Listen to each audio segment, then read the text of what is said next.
শুভ সন্ধ্যা বন্ধুরা, আশা করি সকলে খুব ভালো আছেন। আজ এই সন্ধ্যাটা শুরু করব এক অপূর্ব সুন্দর রয়্যাল সাজসজ্জার মাধ্যমে। চারিদিকটা দেখুন কি অপূর্ব না? আমি খুব ভালো ভিডিওগ্রাফার নই ঠিকই, কিন্তু চারিদিকটা এত সুন্দর, এত নিখুঁত, এতটা মোহময়ী লাগছিল আমার যে আমি শেয়ার না করে পারলামই না।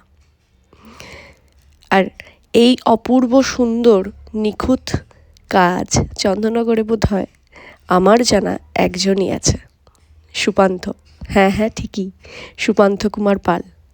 আমরা কম বেশি সকলেই তাকে চিনি। এটা তো গেল সাজসজ্জার কথা। এরপর আসি আমার সাজসজ্জা নিয়ে একটু খুঁটিনাটি। হ্যাঁ প্রিয়াসাদিকে নিয়ে আমি আবার হাজির হয়েছি, তবে এবার আর হালকা পার্টি মেকআপ নয়, একদম রাজনন্দিনী রূপে।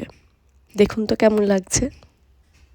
প্রিয়াসাদি তো বারবার আমাকে বলেছে, দেবশ্রী খুব সুন্দর সাজিয়েছ, থ্যাংক ইউ। আর আমিও তোমাকে বারবার বলছি প্রিয়াসাদি, আমাকে চুজ করার জন্য অসংখ্যবার থ্যাংক ইউ। আমরা সকল শিল্পীরা বোধহয় নিজেদের কাজের প্রশংসা শুনতে পারলে যে আনন্দ অনুভব করি, তা আর কোনো কাজেই করতে পারি না, কি বলো? আর সকল শিল্পীরা তাদের নিজেদের কাজ ঠিক সুন্দর করে সাজিয়ে না তুলতে পারলেও বোধহয় এই সন্ধেগুলো এতটা সুন্দর হতো না। তাই সকল শিল্পীকে জানাই আমার শুভকামনা।